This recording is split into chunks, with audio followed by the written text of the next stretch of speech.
ሰላም ጤና ይስጥልኝ የተከበራችሁ አድማጮቻችን ከልቦ ከቀረበው ትርታ 97.6 ኤፍኤም የሰዓቱን አጫጭር ዜናዎች ወደ እናንተ የምናደርስበት የትርታ 600 የዜና ሰዓት እነሆ አሁን ጀመረ። እየተከታተላችሁ አብራችሁን ስለምትቆዩ ከልብ እናመሰግናለን። ንጉሱ በሪሁን የዜና ሰዓቱን በመምራት በሱፍ ቃል ባልቻ በቴክኒኩ አብረናችሁ ጋር ቆይታ እናደርጋለን። የሀገር ውስጥ ጉዳዮች በማስቀደም እንጀምራለን።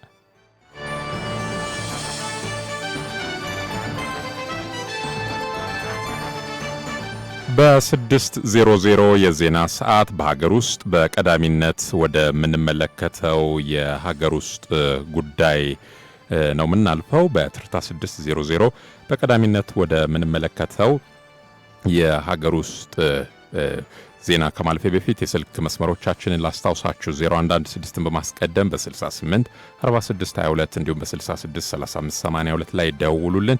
ወደ ቀዳሚው ሀገር ውስጥ ጉዳይ ሳልፍ የገንዘብ ሚኒስቴርና ተጠሪ ተቋማት የ2018 የበጀት ዓመት አፈጻጸምና የ2019 የበጀት ዓመት እቅድ ውይይት አካሂደዋል። የማክሮ ኢኮኖሚ ማሻሻያ ሪፎርሙ የዋጋ ንረት ለመቆጣጠር አግዟል ሲል የገንዘብ ሚኒስቴር አስታውቋል። የገንዘብ ሚኒስትር አቶ አህመድ ሺዴ በ2018 በጀት ዓመት የማክሮ ኢኮኖሚ ማሻሻያ ሪፎርም የዋጋ ንረትን ለመቆጣጠር አስተዋጽኦ ማበርከቱን ነው የገለጹት። ሪፎርሙ የሀገር ውስጥ ገቢን በማሳደግና ከልማት አጋሮች ጋር የሚደረጉ ትብብሮችን በማጠናከር በኩልም ከፍተኛ አስተዋጽኦ ማበርከቱን ነው የጠቆሙት። ሚኒስትሩ ይህንን ያሉት የ2018 በጀት ዓመት አፈጻጸምና የ2019 በጀት ዓመት እቅዶች ላይ የገንዘብ ሚኒስቴር ከተጠሪ ተቋማት ጋር በተወያየበት ጊዜ ነው። ሚኒስትሩ አቶ አህመድ ሺዴ ከዓለም አቀፍ አበዳሪ አካላት ጋር በተደረገው የብድር ዕዳ ሽግሽግ ስምምነት መሰረት የዕዳ ክፍያ መክፈል የተጀመረበት የ2018 በጀት ዓመት እንደነበረም አንስተዋል። በ2019 በጀት ዓመትም የተነደፈውን የማክሮ ኢኮኖሚ ማሻሻያ ሪፎርም አጠናክሮ በመቀጠል በሕዝብ ተወካዮች ምክር ቤት የጸደቀውን በጀት በተሟላ መልኩ ማሳካት ላይ የተለየ ትኩረት እንደሚደረግ ሚኒስትሩ መግለጻቸውን ከገንዘብ ሚኒስቴር የተገኘው መረጃ ያመላክታል።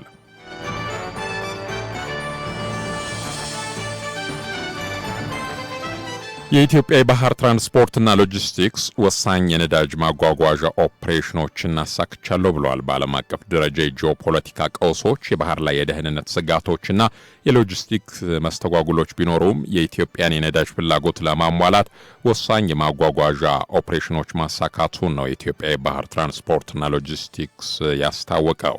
ተቋሙ ለኢትዮጵያ አየር መንገድ 2 የአቪዬሽን ነዳጅ ሺፕመንቶችና ለኢትዮጵያ የነዳጅ አቅራቢ ድርጅት 1 የነዳጅ ሺፕመንት በተሳካ ሁኔታ ማጓጓዝ መቻሉን ገልጿል። በዚህም የኢትዮጵያን የነዳጅ ዋስትና ለማረጋገጥ ከፍተኛ አስተዋጽኦ ማበርከቱን በይፋ ገጹ ነው ያስታወቀው።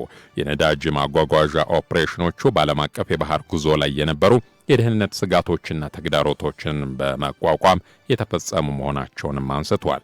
በዚህም የሎጂስቲክስ አገልግሎቶች ሳይስተጓጎሉና የሕዝቡ የዕለት ተዕለት እንቅስቃሴ በመደበኛነት እንዲቀጥል አዎንታዊ ሚና መጫወቱን የተጠቀሰው ይህ ስኬት ከኢኮኖሚያዊ ፋይዳው ባሻገር ተቋሙ በማንኛውም ዓለም አቀፍ ፈተና ውስጥ የሀገርን ጥሪ በመቀበል የመፈጸም ቁርጠኝነቱን ያሳየበት መሆኑ ተገልጿል።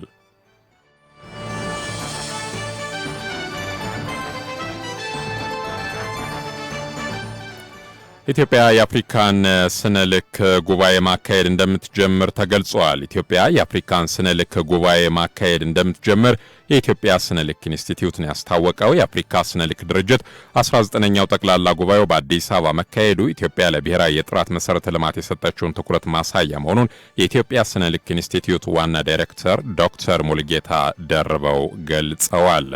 ጉባኤውን ኢትዮጵያ ማስተናገዷ ለሌሎች ሀገራት የስነ ልክ አገልግሎት እንድትሰጥ ኢትዮጵያ የዓለም የንግድ ድርጅት አባል እንድትሆንና ኢትዮጵያ ተቀባይነት ያለው ድንበር ተሻጋሪ የተስማሚነት ምዘና አገልግሎቶች የመስጠት አቅሟን እንደሚያሳድገው ነው የተገለጸው። ጉባኤው ከሐምሌ 27 እስከ ነሐሴ 1 ቀን 2018 ዓ.ም ስነ ልክ ለዲጂታል ሽግግር ተአማኒ ልኬቶች ለአፍሪካ የወደፊት ዕጣ ፈንታ በሚል መሪ ሐሳብ እንደሚካሄድ የኢትዮጵያ ፕሬስ ድርጅት ዘገባ ያመላክታል። ወደ ተከታዩ የሀገር ውስጥ ዘገባ ስናልፍ የአዲስ አበባ ከተማ አስተዳደር በክረምት የበጎ ፍቃድ ስራዎች ላይ መምከሩ ተገልጿል። በአዲስ አበባ ከተማ የሚሰሩ የክረምት በጎ ፍቃድ ስራዎች ላይ በየደረጃው ካሉ ከአመራሮች ጋር መምከራቸውን ነው ከንቲባ አዳነች አቤቤ ያስታወቁት። ከንቲባዋ ሊሰሩ ከተያዙት መካከል የቤት ግንባታ፣ የጎርፍ አደጋን መከላከል፣ የጽዳት ስራዎች፣ የአረንጓዴ አሻራ ማዕድ ማጋራት፣ የክረምት ማጠናከሪያ ትምህርት፣ ደም ለገሳ፣ ተረጅነትና ድህነት ቅነሳ እንደሚገኙ ጠቁመዋል። የክረምት የበጎ ፍቃድ ስራዎች አፈጻጸም መገምገማቸውንም በይፋ ገጻቸው አስታውቀዋል። በቀጣይ ልዩ ትኩረት ሰጥቶ የቤቶች ግንባታን ማፋጠን፣ ከፍተኛ ሀብት ፈሶባቸው የለሙ ቦታዎች መንከባከብና ጽዳታቸውን መጠበቅ እንደሚገባ አጽንኦት ሰጥተዋል። በአረንጓዴ አሻራ የተጀመረው ውጤታማ ስራ ለጥራቱም ትኩረት እንዲሰጠውና የችግኝ ተከላ ስራ ባጠረ ጊዜ እና ከእቅድ በላይ መሳካት እንደሚገባም አሳስበዋል። የበጎ ፍቃድ አገልግሎት ሁሉም ዜጋ ባህል እንዲያደርገው የማስቻል ስራዎችና ተማሪዎች ውጤታማ እንዲሆኑ የክረምት ማጠናከሪያ ትምህርት ልዩ ትኩረት ሊሰጣቸው እንደሚገባም አሳስበዋል። ዜጎችን ከተረጅነት ለማሻገር የተጀመሩ የሰብአዊ ስራዎች ለመተግበር መጋዘኖች በጥራት መገንባታቸውን አንስተው በቂ የሰብአዊ ድጋፍ ቁሶች እንዲኖራቸው ማድረግ ትኩረት ተሰጥቶበት እንዲሰራበትም ከንቲባ አዳነች አቤቤ ጥሪ አቅርበዋል።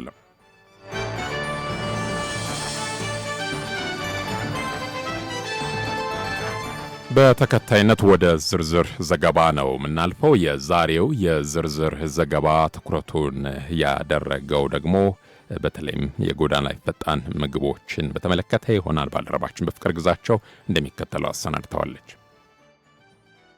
የጎዳና ላይ ፈጣን ምግቦች በአዲስ አበባ የተለያዩ አካባቢዎች ሲዘጋጁና ሲሸጡ ማየት የተለመደ ነው። የመንገድ ላይ ፈጣን ምግቦቹ አዘጋጅተው ለገበያ ለሚያቀርቧቸው የገቢ ምንጭ፣ ለአንዳንዶቹ በመጠነኛ ዋጋ የሚገኝ የዕለት ጉርስ ብሎም ለአምሮት የሚመረጡ ሆነዋል። በተለይም ዝቅተኛ ገቢ ላላቸው ሰራተኞች የሚሰጡት አገልግሎት ቀላል ባለመሆኑ ትኩረት ተሰጥቶ ሊሰራባቸው እንደሚገባ ባለሙያዎች ይናገራሉ። ፋሲል ጣሰው የምጣኔ ሀብት መምህር ናቸው። እርሳቸው እንደሚሉት የመንገድ ላይ ፈጣን ምግቦችን የሚያዘጋጁ ባለሙያዎች በተለይም አሁን ላይ ካለው የኑሮ ውድነት ጋር ተያይዞ ለበርካታ የማህበረሰብ ክፍል ከፍተኛ አገልግሎት እየሰጡ ይገኛሉ።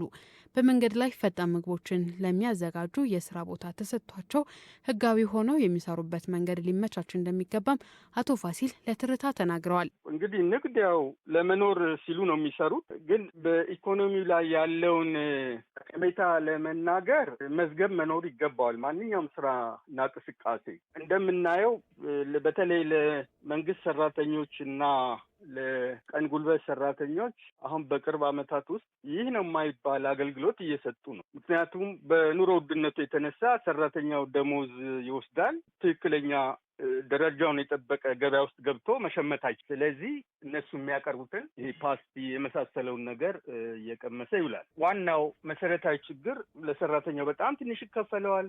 ወጥቶ ሊሸምት የሚችለው እነኚህ አነስተኛ መንገድ ዳር ላይ እንግዲህ ሻይ፣ ብስኩት የመሳሰሉትን የሚሸጡትን ነው። ሁለት ጉዳት አለው። አንደኛ እነሱ በጣም በትንሹ ነው የሚሰሩት። ብዙ ትርፍ የላቸው።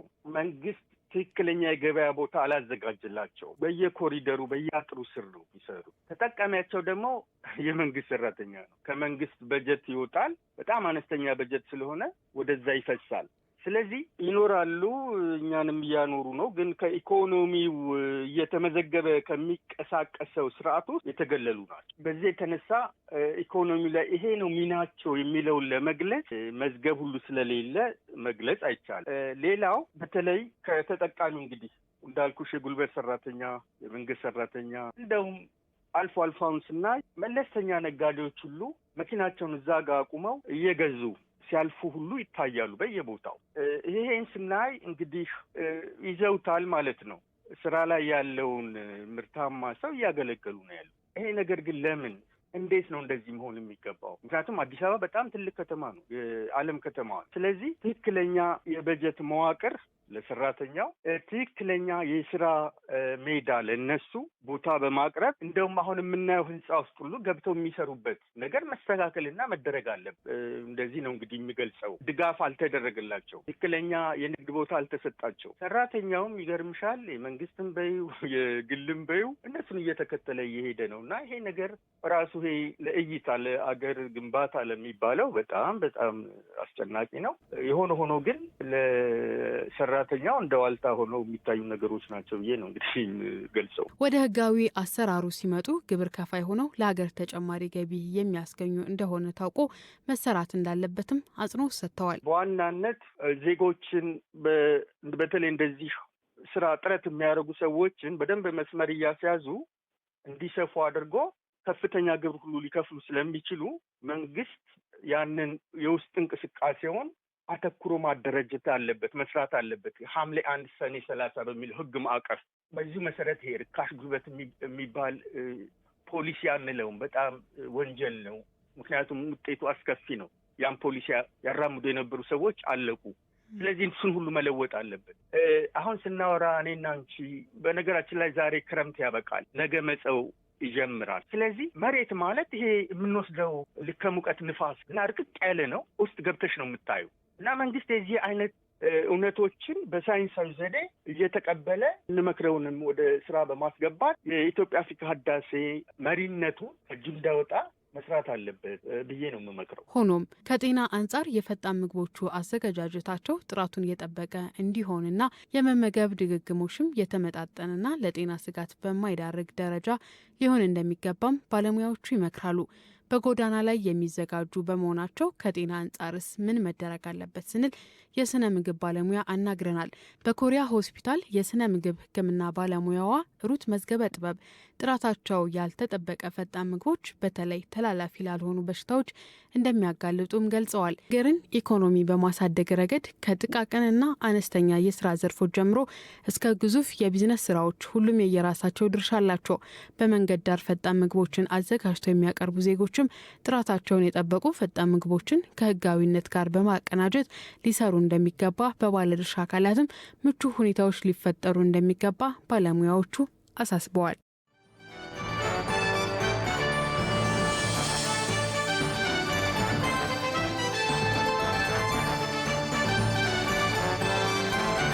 ከልቦ በቀረበው ትርታ 97.6 ኤፍኤም የትርታ 600 የዜና ሰዓትን ነው እየተከታተላችሁ የምትገኙት። አብራችሁን ስለሆናችሁ እያደመጣችሁን ስለሆነ እናመሰግናለን።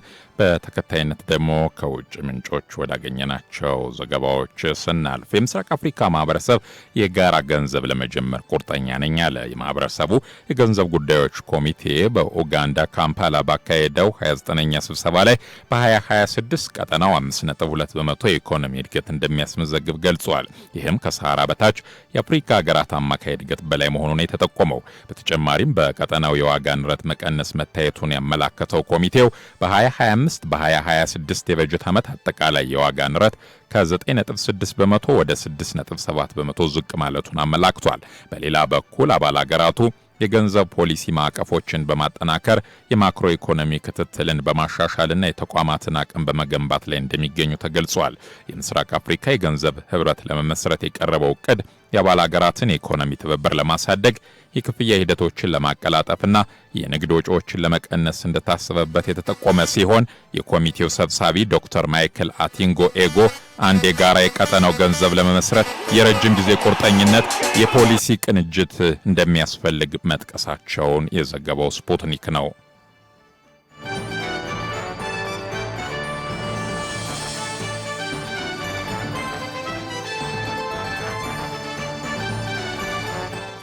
አዛውንቱ የካሜሮን ፕሬዝዳንት ወቀሳ ቀረበባቸው። የ93 ዓመት የዕድሜ ባለጸጋው የካሜሮን ፕሬዝዳንት ፖል ቢያ ከሰሞኑ ወደ ስዊዘርላንድ ጄኔቫ ተጉዘው ለሳምንታት መቆየታቸው መወራቱን ተከትሎ ከተቃዋሚ ፖለቲከኞች ትችት እንዳስነሳባቸው ነው አፍሪካ ኒውስ የዘገበው። አዛውንቱ ፕሬዝዳንት ባለፈው ሰኔ ወር መግቢያ ሰሞን ለአጭር ቆይታ ወደ አውሮፓ ማቅናታቸውን ያወሳው ዘገባው ከበርካታ ሳምንታት በኋላም ወደ ሀገራቸው ባለመመለሳቸው በጤናቸው ላይ ጥያቄዎችን እንዳስነሳ ወስቷል። የካሜሮን መንግስት ፕሬዝዳንቱ ጤናማ መሆናቸውን በመግለጽ በጄኔቫ ሆስፒታል ተኝተዋል የሚሉ ዘገባዎች ማስተባበሉን ተከትሎ የተቃዋሚ ፖለቲከኞች የፕሬዝዳንቱ ረጅም ጊዜ ከሀገር ውጭ መቆየት ተቋማዊ ክፍተት እየፈጠረ ነው የሚል ትችት ሰንዝረዋል። ከ1982 ጀምሮ ስልጣን ላይ የቆዩት ፕሬዝዳንት ፖል ቢያ በስልጣን ላይ ያሉ የዕድሜ ባለጸጋ የሀገር መሪዎች አንዱ መሆናቸው ይታወቃል።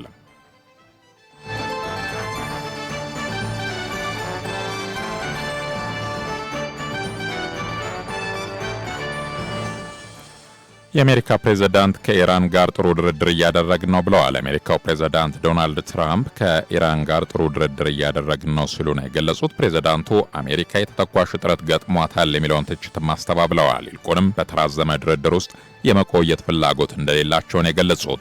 ከኢራን በኩል አሜሪካ በእስራኤል ተጽዕኖ ወደ ጦርነቱ ከገባች ከ5 ወራት በኋላ መውጫው ጠፍቷታል የሚል ነቀፋ መስተዋሉን ዘገባዎች አመላክተዋል። የኢራን ባለስልጣናትም አሜሪካ ዋጋዋን ትከፍላለች በሚል ዛቻ ቢቀጥሉም ዋሽንግተን ከ2 ሳምንታት በኋላ ጥቃቶችን አቁማለች።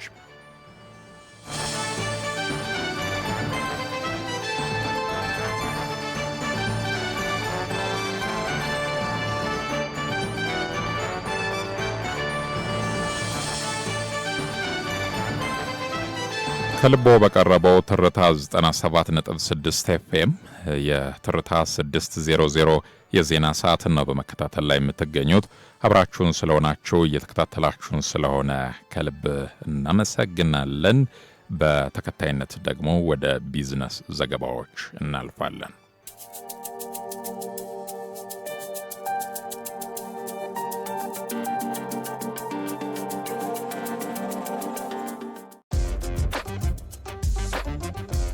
የኢትዮጵያ ኤሌክትሪክ አገልግሎት እስከ ፈረንጆቹ 2049 ድረስ የሚተገበር የ25 ዓመታት ሀገር አቀፍ የኤሌክትሪክ ማስፋፊያና ማሻሻያ ማስተር ፕላን ጥናት ይፋ አድርጓል። የኢትዮጵያ ኤሌክትሪክ አገልግሎት ዋና ስራ አስፈጻሚ ኢንጂነር ጌቱ ገረመው በዚህ ወቅት እንደገለጹት ማስተር ፕላኑ የአገሪቱን የኤሌክትሪክ ማከፋፈያና ማሻሻያ ስርዓት ይበልጥ ዘመናዊ፣ አስተማማኝና በዲጂታል የተደገፈ ለማድረግ የተዘጋጀ ታሪካዊ ፍኖተ ካርታ ነው ብለዋል። ይህ እድገት ከህዝብ ቁጥር መጨመር፣ ከከተሞች መስፋፋት፣ ከኢንዱስትሪ ፓርኮችና ከኢሞቢሊቲ እንቅስቃሴ ጋር የተያያዘ መሆኑም ተጠቅሷል። ይህንን ፍላጎት ለማሟላት እስከ 2049 ድረስ በአገር አቀፍ ደረጃ 128 አዳዲስ ሰብስቴሽኖች መገንባት ያስፈልጋል መባላቸው ተዘግቧል።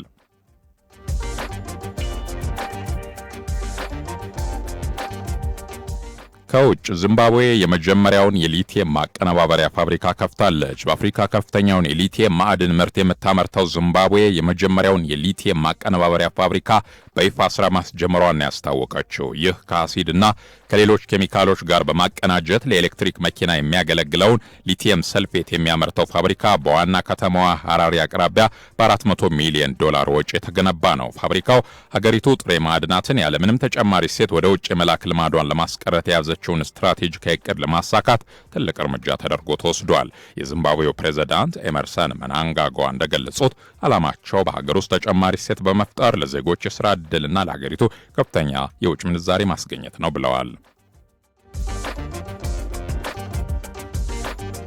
ከልቦ በቀረበው ትርታ 97.6 FM ለዕለቱ ያዘጋጀንላችሁ የትርታ 600 የዜና ሰዓት ያደመጣችሁትን ይመስላል።